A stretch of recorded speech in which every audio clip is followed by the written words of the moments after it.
오늘 우리에게 주시는 하나님의 말씀은 누가복음 1장 39절에서 56절까지의 말씀입니다. 봉독은 46절로 55절까지만 하겠습니다. 그리하여 마리아가 말하였다. 내 영혼이 주님을 찬양하며 내 마음이 내 구주 하나님을 좋아함은 그가 이 여종의 비천함을 보살펴 주셨기 때문입니다. 이제부터는 모든 세대가 나를 행복하다 할 것입니다. 힘센 분이 나에게 큰 일을 하셨기 때문입니다. 그의 이름은 거룩하고 그의 자비하심은 그를 두려워하는 사람들에게 대대로 있을 것입니다. 그는 그 팔로 권능을 행하시고 마음이 교만한 사람들을 흩으셨으니 제왕들을 왕좌에서 끌어내리시고 비천한 사람을 높이셨습니다. 줄인 사람들을 좋은 것으로 배부르게 하시고 부한 사람들을 빈손으로 떠나보내셨습니다. 그는 자비를 기억하셔서 자기의 종 이스라엘을 도우셨습니다. 우리 조상들에게 말씀하신 대로 그 자비는 아브람과 그 자손에게 영원토록 있을. 네, 누가복음 주의 임재를 마주하는 달이라는 제목의 시리즈 말씀 중에 오늘 두 번째가 되겠습니다. 이미 확정된 승리, 비천한 자의 승전가, 비천한 자의 승전가라는 제목의 말씀을 나누겠습니다. 여러분 인생에서 뜨겁게 하나님을 만난 적이 언제이십니까? 먼 과거 꼭 생각할 것 없이 혹시 한번 최근에 그런 일이 있었는지 생각해 보시기 바랍니다. 하나님을 만난 다음에 그 다음에 주일 예배든 금요 성령 집회든 수련회든 캠프든 그 이후에 여러분들은 어떤 일을 경험하셨죠?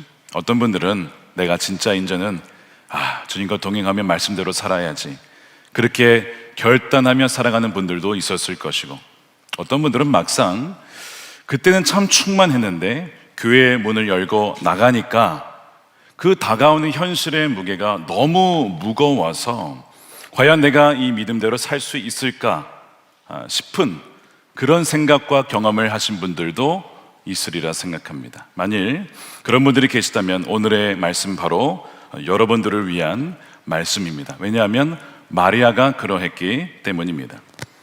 지난 대림절 때 이미 말씀을 나누었던 것처럼 이 마리아에게 천사 가브리엘이 찾아와서 정말 믿기지 않는 이야기를 전했습니다. 보라, 처녀가 잉태하여 아들을 낳을 것인데 이름을 예수라 하라 하면서 그 마리아를 통하여 하나님의 아들 예수가 태어나게 된다는 것입니다. 마리아 입장에서는 아직 결혼도 하지 않은 처녀의 입장에서 어찌 이런 일이 내게 있을 수 있을까?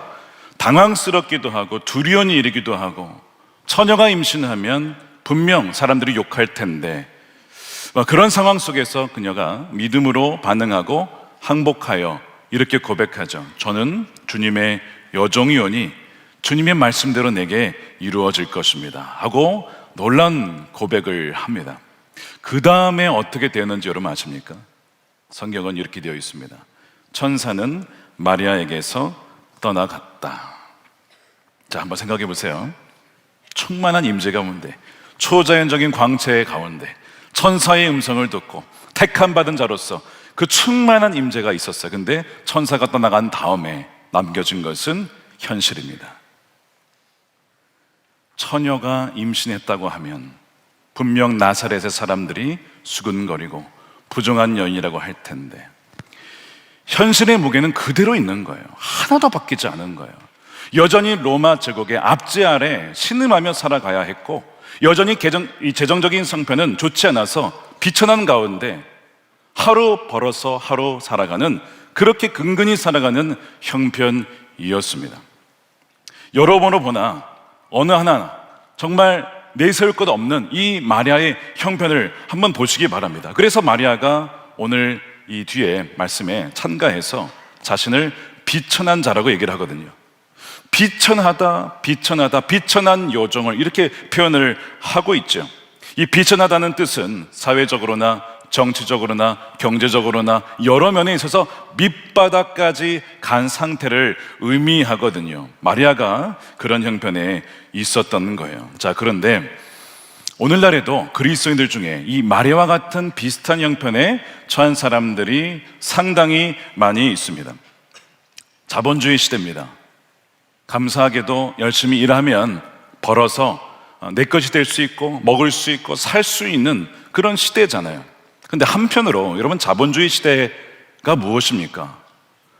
사람들을 가진 것으로 평가하는 시대입니다. 너의 자산이 얼마야? 너 얼마나 가지고 있어? 너 빌딩 하나 소유하고 있어?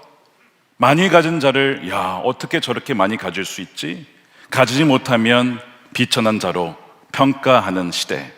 여러분, 이것이 자본주의 시대의 명암 아니겠습니까?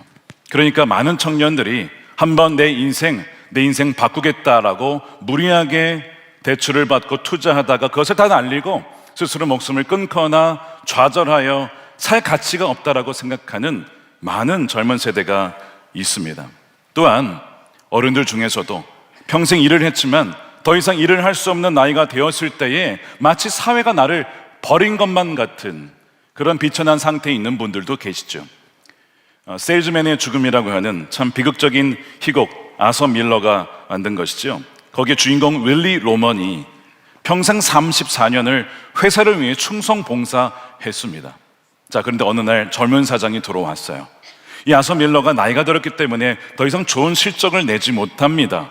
회사 입장에서는 이제는 퇴출 1호가 그 사람이에요. 결국에는 해고를 합니다.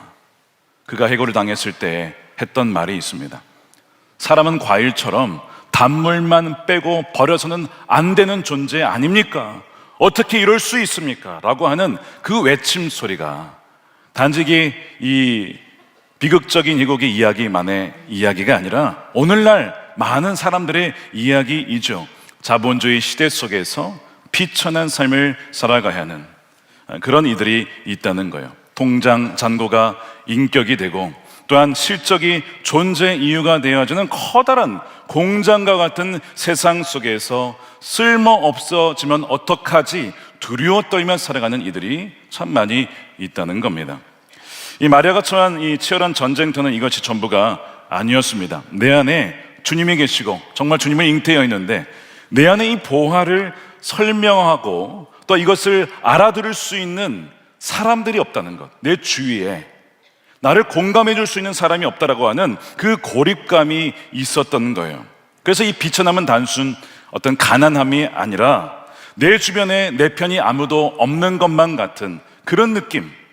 요셉조차도 이렇게 됐잖아요. 나중에 조용히 관계를 끊으려고 했잖아요. 남편조차도 내 편이 되어주지 못하는. 여러분, 그래서 남편 아닙니까? 그래서 그런 상황 속에서 이 마리아의 고립감은 더 심해졌다는 것이죠. 물론 저는 여종입니다, 말씀대로 제게 이루어질 것입니다 라고 고백은 했지만 막상 문 열고 나가면 이 성령의 잉태를 누가 이해할 수 있냐고요. 누가 이것을 받아줄 수 있겠습니까? 그죠? 그녀는 부도덕한 처녀로서 결혼하지도 않았는데 아이를 가진 그런 여인으로 치부될 뿐이라고 하는 거죠. 여러분, 이렇게 위대한 경험을 했고 믿음을 고백했지만 그러나 외롭게 신앙생활을 해야 하는 사람들이 열방에 굉장히 많이 있습니다. 오늘 우리 2부에는요 인도에서 우리 목회자분들이 오셨어요. 여러분, 인도는 힌두교가 장악하고 있는 곳 아닙니까? 이슬람이 있는 곳 아닙니까? 그곳에서 소수 그리스도인으로 살아간다는 얼마나 어려운 일입니까? 마찬가지로 오늘 우리 일본의 형제자매분들이 오셨는데요, 일본의 복음화율이 1%가 되지 않죠. 그곳에서 믿는 자로 살아간다는 것, 그곳에서 신앙생활을 한다는 것이 얼마나 고독하고 외롭고 힘들고 과연 내가 잘 가고 있는 것일까? 라고 하는 믿음과 의심을 왔다 갔다 하게 되어주는 그런 형편에 있는 것 아니겠습니까? 그러니까 지금 이런 형편에 있는 분들, 또한 직장에 가면 교회에서는 너무 좋은데 나가면 월요일부터 당장 직장에서는 현실이 그렇지 못하는 거예요. 우리나라의 정치, 경제 현실을 보게 되어지면 하나님의 말씀 위에 세워지는 것이 아니라 점차 변화되어지는 것 같은 그 상황 속에서 이 신앙의 언어를 공감하고 세워나갈 수 있는 사람이 없다라고 하는 외로움이 많은 그리스도인들이 느끼고 있는 일상의 현실이라고 하는 거예요. 가끔 이제 기도 요청하러 오시는 분들을 이야기 보면, 목사님, 저희 가정에, 저희 친척에 믿는 사람은 저 하나밖에 없습니다. 저희 어머니, 아버지 위해서 기도해 주세요. 저희 남동생, 여동생 위해서 기도해 주세요. 오늘도 2부 예배 끝나고 어떤 분이 울면서 왔어요. 목사님, 그 사람이 접니다. 저희 가족, 친척 중에 믿는 사람이 저밖에 없습니다 라고 울면서 기도해 달라고 부탁하신 분이 계셨어요. 여러분, 마리아가 그런 형편이었고 오늘날에도 현대판 마리아들이 참 많이 있다는 것이죠. 이런 형편 속에서 마리아가 나의 이 상황을 이해해주고 공감해주고 지지해줄 수 있는 사람은 없을까 하다가 천사의 말 중에 이런 말이 있었어요. 너의 친족 엘리사벳이 원래 잉태를 하지 못하였으나 잉태를 하여 벌써 6개월이 되었다라고 하는 이야기를 들었어요. 아, 엘리사벳이라면 나의 믿음을, 나의 신앙을 이해해줄 수 있을 거야. 그리고 그녀의 임신을 축하해주러 가야겠다. 여러 가지 동기로 아마 마리아는 달려갔을 겁니다. 유대 산간지방 무려 110km 이상 되어지는 그 당시에 그 먼 여정을 마리아가 달려가게 되는 것이죠. 엘리사벳의 집에 문을 두드렸을 때에 이 엘리사벳은 이미 그 태중에 세례 요한이 요동을 칩니다. 이미 함께 하신 주님으로 인하여서 기뻐 뛰며 요동치는 그 태동을 보면서 성령의 감동이 되어서 엘리사벳이 이 마리아에게 축복합니다. 그대가 여자 중에 복이 있다. 그대의 태에 그 아이가 복이 있다라고 얘기하죠. 사실 아니, 내가 주님을 잉태해야 되는데 왜 저 여인이 잉태했을까? 시기할 만도 하잖아요. 왜 나는 아니야? 라고 할 만도 하잖아요. 그런데 그런 것 전혀 없이 그대가 복이 있다, 그 태가 복이 있다라고 축복하면서 하는 이야기가 43절입니다. 내 주의 어머니께서 내게 오시다니, 내 주의 어머니께서 내게 오시다니 이것이 어찌된 일입니까? 여러분, 여기서 주님이라고 하는 것이 큐리오스라고 헬라어로 주님, 왕이시라는 뜻이죠. 나중에 이제 30년 뒤에 베드로가 위대한 고백을 합니다. 주는 그리스도시요 살아계신 하나님의 아들이십니다. 놀랍다. 시모나 어떻게 그런 고백을 했느냐, 하나님께서 알고 있느냐. 근데 그 고백 훨씬 전에 엘리사벳은 이미 태어나지도 않은 그 태중에 있는 주님을 보고 주님의 어머니라고 위대한 고백을 하고 있는 거예요. 그러면서 엘리사벳이 이 마리아의 비천함을 조롱하는 것이 아니라 그 비천함 속에 담겨진 하나님의 영광을 축복해 줍니다. 그러면서 마치 엘리사벳은 이렇게 얘기해 주는 거예요. 마리아요, 너희 안에 있는 그 태중에 그 아기가 진짜 주님이 맞다. 너의 믿음이 옳도다. 바른 길로 가고 있다. 걱정하지 말아라. 지지해주고 축복해주고 있는 거예요. 마리아의 입장에서 얼마나 힘이 됐겠습니까? 아, 내가 혼자가 아니구나. 나의 이 믿음과 신앙을 알아주는 사람이 있구나. 격려해주는 사람이 있구나. 그렇게 힘이 났을 겁니다. 여러분, 이 엘리사벳의 격려와 지지가 없었더라면 마리아는 어떻게 되었을까? 물론 위대한 고백을 했으니까 쭉 갔겠지만 믿음과 현실과 믿음과 의심 사이를 계속 시소처럼 왔다 갔다 했을 겁니다. 그 근거가 뭔지 아십니까? 오늘 본문의 마리아의 찬가는 천사를 만난 다음에 한 찬양이 아닙니다. 그녀가 정말 이것을 다 소화를 했더라면 천사를 만나자마자 찬양을 했겠죠. 근데 천사를 만난 다음에는 그가 찬양을 하지 않았어요. 여전히 현실의 무게가 너무나 무거웠기 때문이죠. 자, 그런데 엘리사벳의 이야기를 듣고 나서는 확증을 받습니다. 그러고 나서 찬양을 하게 되는 거예요. 사랑하는 여러분, 우리에게 엘리사벳이 필요합니다. 엘리사벳이, 너 잘 가고 있는 거야. 너 믿음의 선택 잘하는 거야. 너 정말 좁은 길을 선택한 거야. 잘했어. 외로워하지 마. 내가 너를 위해서 기도해 줄게, 격려해 줄게 라고 하는 그런 사람들이 필요한 거예요. 그래서 마리아가 될 수 있었던 거예요. 누구 때문에? 엘리사벳 때문에. 우리는 엘리사벳을 잘 중요하게 여기지 않지만 굉장히 중요한 여인이었던 것이죠. 여러분, 또한 우리가 누군가에게 엘리사벳이 되어줘야 됩니다. 여러분, 주위에 마리아 같은 자가 있어요. 혼자 힘겹게 외롭게 신앙생활하는 사람들이 있단 말이죠. 그들에게 축복해 주면서 잘하고 있다라고, 혼자가 아니라고, 주님이 함께 계시다고, 믿는 사람들이 함께 있다라고 격려해 주는 이 관계가 얼마나 여러분 아름답습니까? 이것이 코이노니아예요. 여러분, 교회는 복수입니다.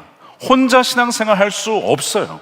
교회는, 에클레시아는요, 하나님으로부터 부름받은 하나님의 백성들이에요.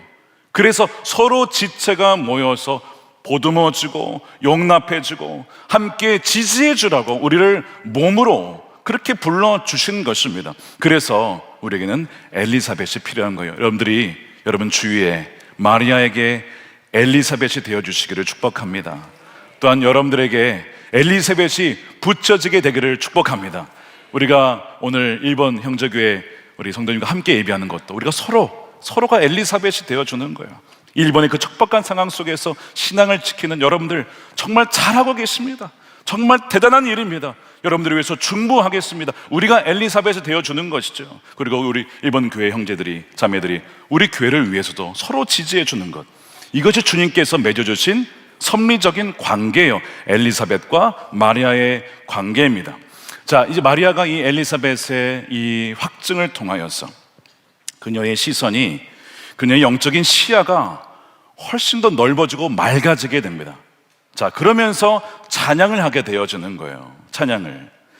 자, 그러면서 이 마리아가 보게 된 것이 무엇이냐면, 문제와 현실을 크게 보는 게 아니라 하나님을 크게 보게 됩니다. 그것이 오늘 본문에 어디 나오느냐? 자, 오늘 이 마리아의 찬가, 찬미를 영어로 magnificat이라고 부릅니다. 근데 이게 무슨 단어인지 잘 모르겠죠. 자, 어디에 나오냐면 오늘 본문에 46절에 나옵니다. 그리하여 마리아가 말하였다. 내 영혼이 주님을 찬양하며 라고 되어 있습니다. 자, 이 찬양하다라는 이 단어, 이 원어가 바로 메갈리노라고 되어 있어요. 메갈리노. 여러분, 메가 철치 할 때 메가가 바로 여기서 나온 거예요. 크게 하다, 확대하다, 혹은 찬양하다라고 번역할 수도 있는 단어인데요. 여러분, 이 확대경, 이제 뭔가 크게 보는 확대경을 영어로 magnifying glass라고 부르거든요. 무엇인가를 크게 보는 거예요. 중요한 것은 무엇이냐면, 지금 마리아가 현실과 문제를 크게 보는 게 아니라 하나님을 크게 봄으로써 하나님을 찬양하는 데에 있습니다. 사랑하는 여러분, 사람은요, 다 어떤 것이든 크게 보고자 하는 성향이 있습니다. 중요한 것은 무엇이냐? 무엇을 크게 보느냐? 무엇을 크게 보느냐가 바로 우리의 인생의 전황이 달라진다는 데에 있다는 거예요. 어떤 사람은 문제를 크게 보는 사람이 있어요. 마치 현미경으로 먼지를 봐도 먼지를 보면 엄청 크게 보입니다. 먼지 하나가 엄청 크게 보여요. 문제를 크게 보는 성향이 우리 안에 있어요. 왜요? 염려와 근심과 걱정이 있죠. 자녀의 문제, 질병의 문제, 재정의 문제를 확대해서 보면요, 이게 뭐 더 커지는 거예요. 끝이 안 날 것만 같아. 얼마나 두려움이 엄습해 오는지 모릅니다. 처음에는요, 내 인생을 찌르는 가시처럼 보였는데 현미경으로 보면 이거 창검이 돼가지고 엄청 커져가지고 나를 찔러 죽일 것만 같은 거죠.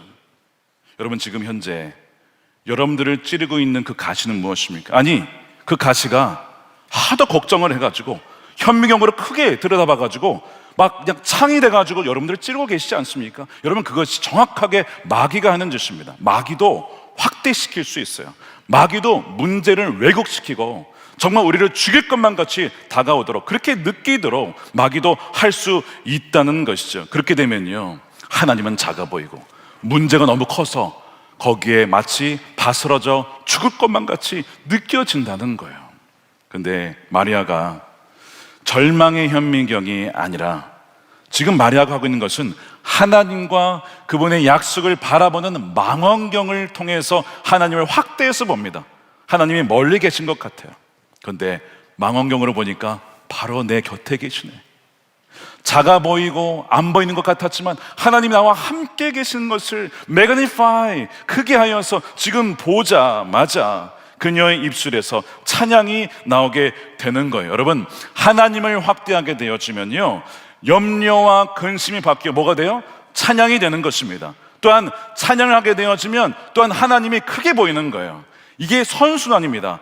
하나님을 찬양하게 되어지면 하나님이 크게 보이고, 하나님이 크게 보이면 하나님을 찬양하게 되어지고, 여러분 이것이 찬양의 힘인 것입니다. 그래서 우리가 찬양하는 거예요. 모여서 하나님을 찬양하게 되어지면 하나님의 임재가 느껴지고, 그렇지, 하나님이 나와 함께 계시지, 찬양을 하게 되어지면 그 문제가 언제 있었냐는 듯이 사라지게 됩니다. 그래서 우리가 아침에 새벽에 일어났을 때에도, 새벽 예배에 모였을 때에도 기도도 하고 말씀도 보지만 찬양을 하는 이유가 바로 거기에 있는 것입니다. 여러분, 문제를 크게 보지 마시고 찬양을 함으로써 하나님을 크게 모시는 그 믿음이 여러분들에게 부어지게 되기를 축복합니다.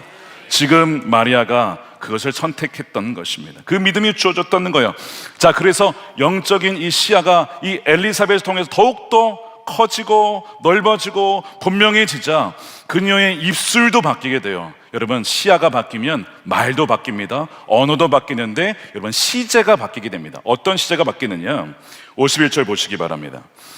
그는 그 팔로 권능을 행하시고 마음이 교만한 자들을 흩으셨으니 제왕들을 왕좌에서 끌어내리시고 비천한 사람을 높이셨습니다. 이 세 단어를 보십시오. 흩으셨다, 끌어내리셨다, 높이셨다. 다 과거형, 영어로는 정확하게 현재 완료지만 과거형으로 썼어요. 헬라어로는 이것을 부정과거라고 하는데 학자들은 이것을 예언적 과거형이다 이렇게 부릅니다. 무슨 뜻이냐, 이런 거예요. 예언적 과거형이란 아직 일어나지 않은 미래의 일을 이미 성취된 과거처럼 선포하는 믿음의 문법입니다. 자, 여러분, 신앙생활에도 문법이 있어요. 믿음의 문법이. 그 중에 하나를 오늘 알려드리는 거예요. 미래에 벌어질 일을 이미 내게 이루어진 것으로 믿고 선포하는 것이 예언적 과거형 용법이라고 하는 것이죠. 여러분, 이것이 언제 벌어졌느냐, 예를 들면 여러분 잘 아시는 내용이죠. 2차 세계대전 때 승패가 어디서 갈라졌습니까? 노르망디 상륙작전입니다. 연합군이 노르망디에 상륙했을 그때에 이미 전쟁은 끝난 거예요. 물론 그 뒤에 치열한 전투가 계속 1년간 이어집니다. 이 나치의 저항이 있었죠. 그러나 사실 그날 끝난 거예요. 나중에 승리가 있었지만 그러나 이미 사실은 끝난 것으로 선포하는 것, 이것이 바로 예언적 과거형이라고 하는 것이죠. 지금 마리아의 삶에 여전히 로마 제국은 여전했고 위협은 여전했고 율법에 의해서 돌에 맞아 죽을 수 있는 상황은 여전했지만 이미 주님은 나를 통하여 그 권세자들을 물리치시고 비천한 자를 높여 주셨다라고 선포하였을 때, 여러분, 마리아의 삶이 어떻습니까? 지금까지도 주님의 어머니라고 그렇게 사람들에게 칭송을 받으며 믿음의 여인으로 주님께서 높여주시지 않습니까? 사랑하는 여러분, 우리의 언어가 바뀌게 되었지만 또한 우리의 삶이 바뀌게 되어지고 하나님이 영광을 받게 된다는 사실입니다. 이것을 오늘 꼭 배우고 가시기를 주님의 이름으로 축원드립니다. 이것을 선포할 때에 우리의 삶에 적용하시는 거예요. 하나님이 이미 나를 풍성한 하나님의 유업을 이을 자로 삼으셨다. 세상이 나를 비천하다 말할지 모르겠지만 왕이 내 안에 임마누엘 이미 상륙하셨으니 나는 주 안에 풍성한 자요 부유한 자다 라고 선포하는 것입니다. 사랑하는 여러분, 이것이 믿음의 사람들의 문법이었어요. 언어였습니다. 사도 바울이 힘든 선교 생활을 하면서도 뭐라고 고백합니까? 고린도후서 6장 10절을 함께 읽어보겠습니다. 시작.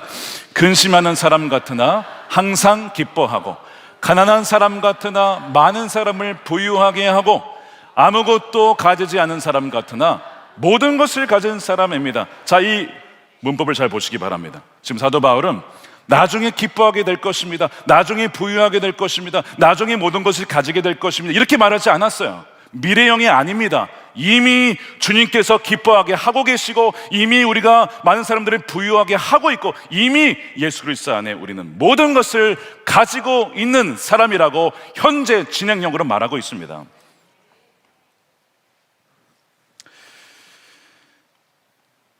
마리아와 사도 바울의 이 고백의 공통점은 하나님의 승리가 이미 결정이 되었다라고 하는 그 놀라운 확신인 것이죠.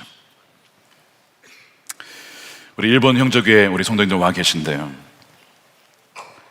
일본에 있는 교회는 상대적으로 작아 보이고 적어 보일지 모릅니다. 그런데 믿음의 눈으로 보면요, 한 명이 100명이고 한 명이 1000명이고 한 명이 10,000명인 줄로 믿으시길 축복합니다. 그곳에서 믿음을 지키는 것이 얼마나 어려운데, 이미 그 존재 자체가 많은 사람들에게 영향을 미치고 있는 것이죠. 무엇보다도 주님이 함께 하시니까요. 그것이 우리가 믿음으로 선포하는 것. 그래서 우리로 인하여서 우리 안에 계신 주님으로 말미암아 1번은 복음화 되었다라고 선포하는 것입니다. 우리의 교회가 서 있는 그 지역에 복음화는 이미 주 예수 그리스도 안에서 복음화 되었다라고 선포하는 것입니다. 그것이 바로 예언적 과거형 선포인 것이죠. 그러면 사탄의 포위망은 무너지고 하나님의 평강이 우리를 온전히 덮게 되는 거예요. 제가 오늘 말씀을 준비하면서 20년 전이 생각이 났어요. 20년 전에 어떤 일이 있었는지 아십니까? 바로 이곳에서 2006년에 봉헌 예배 드렸잖아요. 봉헌 예배를 드린다는 얘기는 뭐냐면 부채를 다 갚을 때만 봉헌이라고 표현을 씁니다. 근데 그 당시에 부채가 250억, 아직 부채가 많았을 때에, 성도님들 다 모아봤자 반도 안 찼을 그때에 뭐라고 선포했는지 아시죠? 하나님께서 이미 부채를 갚아 주셨다. 하나님께서 이미 이 교회를 채워주셨다. 믿음의 언어를 통하여 하나님께서 세우신 민족의 성전을 통하여 세계 열방에 쓰임받는 교회가 되게 하셨다라고 믿음의 선포를 하였거든요. 그때 제가 그 현장에 있었는데 많은 분들이 아멘하고 선포하며 찬양하였습니다. 물론 일부 성도님들은 그렇게 생각했을 수도 있어요. 현실을 보세요. 부채 250억이 뭐 금방 갚아집니까? 성도수 머리 하나 세가지고 한 명당 얼마씩 내냐 계산을 해보시라고요. 이렇게 하는 분들도 있었을지 모르겠어요. 자, 그런데 20년이 지났습니다. 어떻게 되었습니까? 부채를 다 갚고 성전이 가득 채워졌을 뿐만 아니라 이제는 열방을 향하여서 다음 세대와 이웃과 디아스포라와 노스, 북한과 열방을 향하여서 전 세계로 뻗어나가는 주님의 교회로 주님께서 세워주시지 않으셨습니까? 제가 오늘 그 말씀을 준비하면서 여러분들을 보면서 주님이 그 일을 이미 이루셨구나 하는 것을 인하여서 얼마나 감사했는지 모릅니다. 동시에 앞으로도 주님께서 계속 그 일을 이루시라는 확신을 가지고 말씀을 준비하게 되었습니다. 사랑하는 여러분, 오늘 이 말씀을 보면서 여러분들에게도 이 말씀을 적용해 보세요. 주님께서 이미 십자가에서 내 삶을 이루셨고 구원하셨고 구속하셨고 나와 함께 하십니다. 저는 이 말씀을 준비하는데 궁금한 점이, 이 놀라운 일을 하나님 왜 마리아를 택하셨습니까? 당시에 뭐 공주들도 있었을 것이고 많은 교육받은 사람들도 있었을 텐데 Why Maria? 왜 마리아를 택하셨는지, 왜 메리를 택하셨는지 좀 그것이 궁금했어요. 그런데 말씀을 묵상하다 보니까 이유가 있었습니다. 그녀의 고백 속에 그 비밀이 담겨 있습니다. 53절입니다. 줄인 사람들을 좋은 곳으로 배부르게 하시고 부한 사람들을 빈손으로 떠나 보내셨습니다. 떠나보낸 사람들은 하나님의 택함을 받지 못한 거예요. 왜 부한 사람들을 보내셨느냐? 이 부한 사람들이라는 것은 단지 재정이 많다, 부자를 말하는 것이 아니라 하나님이 없어도 내가 내 인생을 꾸려나갈 수 있다라고 믿는 사람들을 말합니다. 내 경험과 인맥과 재정과 네트워크를 활용하면 이러저러한 일을 할 수 있지. 그래서 굳이 하나님께 나아가지 않고 굳이 기도하지 않아도 굳이 금식하지 않아도 그냥 그렇게 살아갈 수 있는 사람, 주님은 그들을 그냥 보내셨다는 거예요. 근데 줄인 사람들, 하나님, 저 하나님 아니면 아무것도 아닙니다. 주님이 저를 떠나가시면 저는 메마른 가지가 될 수밖에 없습니다. 주님을 원합니다. 주님을 갈망합니다. 주님을 사모합니다. 주님, 제 영혼을 주의 성령으로 채워주시옵소서. 그렇게 줄이고 목마른 자 마리아에게 주님은 찾아오신 것이죠. 성경에서 주님께서 마태복음 5장에 팔복을 얘기하시면서 복 있는 사람들이 누굽니까? 라고 하면서 첫 번째 누구를 얘기했습니까? 심령이 가난한 사람은 복이 있다. 마음이 간절한 사람, 주님으로 인하여서 간절한 사랑. 여러분, 삶에 어떠한 문제가 있으십니까? 그 문제 때문에 힘드시죠? 근데 여러분, 그 문제 때문에 하나님께 나오게 되어지고, 그 문제 때문에 주님께 기도하게 되어진다면, 여러분, 그 가난하게 된 심령, 그것이 여러분 복이 된다는 것입니다. 왜요? 주님 없이는 살아갈 수 없는 존재가 되었음을 깨달았기 때문인 것입니다. 오늘 마리아가 바로 택함받은 이유가 바로 거기에 있고, 동시에 오늘날 현대판 마리아를 통하여서 주님은 계속해서 주님이 오시는 그날까지 그 놀라운 선교적인 역사를 그 줄이고 목마른 자들을 통하여 이루실 줄로 믿고, 여러분들이 그 마리아와 같이 쓰임받는 인생이 되시기를 주님의 이름으로 축원드립니다. 19세기 인도의 한 여성 이야기를 나누고 좀 마치도록 하겠습니다. 비천함의 역사를 온몸으로 보여준 여인인데, 판디타 라마바이라고 하는 여인입니다.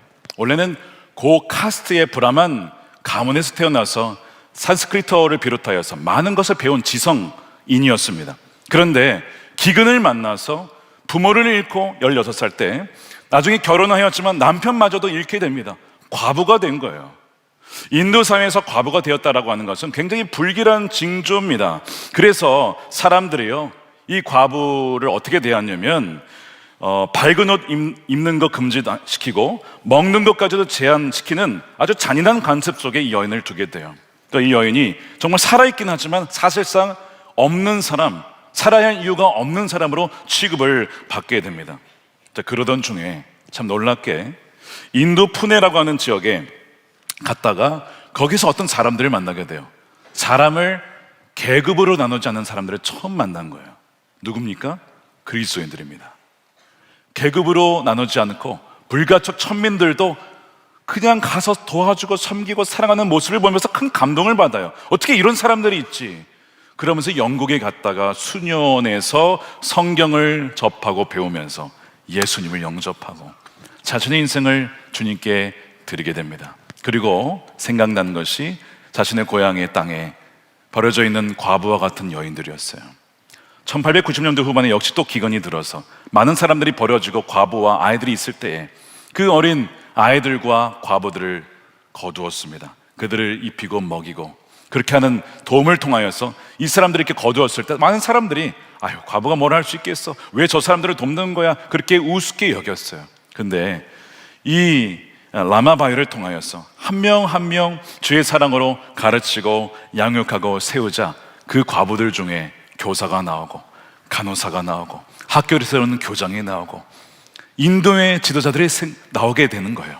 또한 이제 언어에 좀 재능이 있었기 때문에 마라티어 성경 번역본이 있었지만 이게 좀 말이 어려워서 더 쉬운 번역본으로 많은 이들에게 좀 나누고 싶다 해서 성경 번역에 착수하여서 20년의 긴 시간을 투자하여서 결국에는 그 번역본을 완성하여서 마라티어 번역본을 보급하는 일에도 이 귀한 여인이 쓰임받게 됩니다. 저는 이 여인의 이야기를 보면서 그때나 지금이나, 마리아 때나 그때나 지금이나 줄이고 목마른 자, 주님께 의지하며 나가는 한 사람을 통하여 주님은 만나주시고 그 사람을 통하여 세상과 하나님을 연결하는 다리로 삼아준다는 것을 다시 한번 깨닫게 되었습니다. 사랑하는 여러분, 바로 여러분과 함께 하시는 주님으로 말미암아 그렇게 존귀하게 쓰임받는 여러분들이 되시기를 축복합니다. 오늘 말씀을 정리하면서 비천한 자리에 계신 분이 계십니까? 삶의 가시와 같은 문제를 지금 당하고 있는 분이 있으십니까? 문제를 확대해서 보는 것이 아니라 하나님을 찬양하고 하나님을 크게 봄으로 문제보다 비교할 수 없이 크신 하나님을 경험하며 임재를 누리며 그것을 또한 증거하는 여러분들이 삶이 되시기를 축복합니다. 그럴 때에 우리의 언어가 이제는 나중에 될 거야 막연한 희망사항이 아니라 이미 주님께서 예수님 안에서 우리를 부욕케 하셨고 우리를 거두어 주셨고 우리에게 영원한 생명을 주셨다라고 우리의 입술부터 바뀌어지고 또한 우리의 삶이 바뀌어지고 우리의 자녀가 바뀌어지고 교회가 바뀌며 나라가 바뀌어지는 이 놀라운 영적인 도미노가 여러분들을 통하여서 이루어지는 한 해가 되기를 우리 주 예수 그리스도의 이름으로 축원드립니다. 아멘. 우리 함께 기도하겠습니다.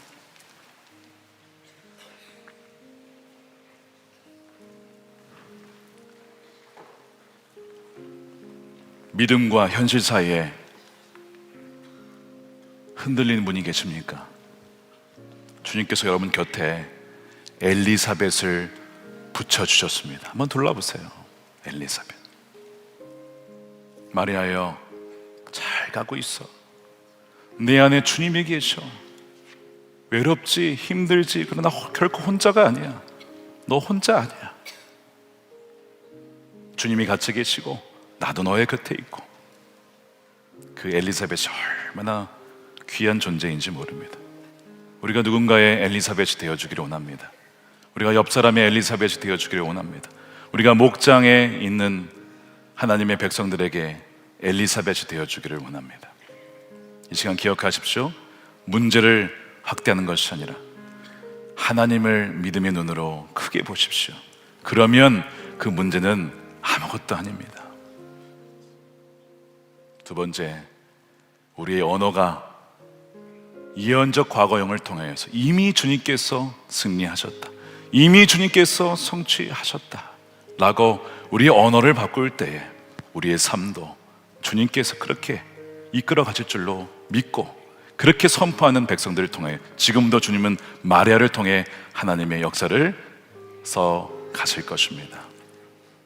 주님, 우리의 삶에 친히 그 일을 이루시는 주님을 찬양합니다. 우리 함께 믿음의 선포를 통하여 함께 우리 기도하도록 하겠습니다. 주님을 만나고 놀라운 체험 이후에 막상 교회 문 밖을 나가보면 무겁고 차가운 현실 속에 주저앉을 때가 참 많이 있습니다. 현실은 여전히 똑같고 상황은 바뀌지 않은 것 같아서 천사는 떠나가고 내 곁에 나의 이 상황과 이 신앙과 고백을 이해해 줄 수 있는 사람이 없는 것만 같은 그 외로움 속에 있는 많은 성도들이 있습니다. 주님, 저들을 위로하여 주시옵소서. 주님, 저들에게 엘리사벳을 붙여 주시옵소서. 그리하여 믿음과 현실 왔다 갔다 하는 마리아에게 엘리사벳을 통하여 확증을 주신 것처럼 사랑하는 딸아, 사랑하는 아들아, 너가 잘 가고 있다, 내가 너와 함께 하고 있다, 두려워하지 말아라, 염려하지 말아라 라고 하시며 우리의 믿음을 굳건한 반석에 붙잡아 주시고 아버지, 우리의 뿌리를 예수 그리스도에게 견고하게 내리게 하시는 놀라운 주님을 찬양하오니 이 시간 영광을 받아 주시옵소서. 아버지 하나님, 우리가 문제를 크게 보는 것이 아니라 현미경으로 자꾸 문제를 확대해서 볼 것이 아니라 하나님의 망원경으로 하나님의 약속을 크게 보고 하나님 가까이 하며 위대하신 하나님을 찬양하는 하나님 믿음의 백성들이 되게 하여 주시옵소서. 아버지 하나님, 그리하여 마귀가 계속해서 문제를 가지고 조롱하고 우리를 넘어뜨리려 할 때마다 사단아 물러가라, 이미 주님께서 우리를 승리케 해주셨다라고 선포하며 주의 크심과 위대하심과 전능하심과 주의 놀라운 약속을 찬양하는 우리 하나님의 백성들 되게 하여 주시옵소서. 우리의 언어가 바뀌기를 원합니다. 주님, 불평과 원망이 아니라 예언적 과거형을 통하여 이미 우리가 주 예수 그리스도 안에 부활로 승리하였다였음을 선포하는 하나님의 자녀들 다 되게 하여 주시옵소서. 그리하여 하나님의 영원한 십자가의 승리와 부활의 승리가 저들의 삶 가운데 이미 노르망디 상륙정전 것처럼 임마누엘 상륙했음을 선포할 때에 승리를 누리는 하나님의 자녀들 되게 하여 주시옵소서. 아버지 하나님, 감사합니다. 이 시간 11조로 감사헌금으로 선교헌금으로 주님께 나아가며 우리의 모든 인생을 주님께 드리오니 쓰이는 곳곳마다 인도에, 일본에, 온 열방 가운데, 저 북한 땅 가운데 복음의 살아있는 생명이 심겨지게 하여 주시옵소서. 그리하여 그곳에서 하나님만으로 만족하며 하나님으로 충분한 예수 그리스도의 신실한 제자들이 주여 세워지게 하여 주시옵소서. 아버지 하나님, 축복합니다. 우리 일본의 우리 형제, 우리 교회의 형제자매를 축복합니다. 우리 무라오카 히로시 목사님 비롯하여서 메고니 사모님을 비롯하여서 귀한 우리 장로님들과 성도들을 주의 성령으로 충만케 하여 주시옵소서. 믿음의 반석 위에 세워 주시옵시고 아버지, 그 치카고치 교회가 그 지역과 그 도시와 일본을 복음하는 전처 기지로 성령의 불로 타오르게 하여 주시옵소서. 그리하여 아버지, 한국과 일본이 예수 그리스도의 복음 안에 하나가 되어지고 우리가 복음의 브릿지가 되어서 열방을 변화시키는 데에 쓰임받는 하나님의 존귀한 교회들이 다 될 수 있도록 축복하여 주시옵소서. 아버지 하나님, 이 땅을 기억하여 주시고 정치, 경제, 사회, 문화, 교육, 국방, IT 모든 영역 속에 하나님의 법 위에, 진리 위에 세워지는 이 나라가 되게 하여 주시옵시고, 주여 하나님, 악한 법이 만들어지지 않도록 주여 하나님 막아 주시옵소서. 아버지 하나님, 남과 북이 복음으로 하나 되게 해주시며 북한에 붙잡혀 있는 김국기 목사님, 최충길 선교사님 비롯하여서 중국의 에스라진 우리 선교사님 목사님과 그 모든 동역자들을 속히 풀어 주시옵소서. 그리하여 북한을 넘어 중국과 러시아와 열방에 이르기까지 복음의 장벽이 하나하나 무너지게 하여 주시옵시고, 그 일에 헌신하고 자신을 은혜의 전달자로 내어드리는 사랑하는 주의 백성들을 통하여 그 일을 이루실 때 주님이 오시는 그날 참으로 잘하였다 착하고 충성된 나의 종들아, 그렇게 안아주시며 맞이해주시는 놀라운 은혜를 단 한 명도 빠짐없이 우리 모든 선화목적의 예배자들 누리게 하여 주시옵소서. 감사하며 우리 구주 예수님의 이름으로 축복하며 기도드립니다. 아멘. 우리 다 같이 일어나셔서 준비하신 예물 드리며 우리 찬양하겠습니다.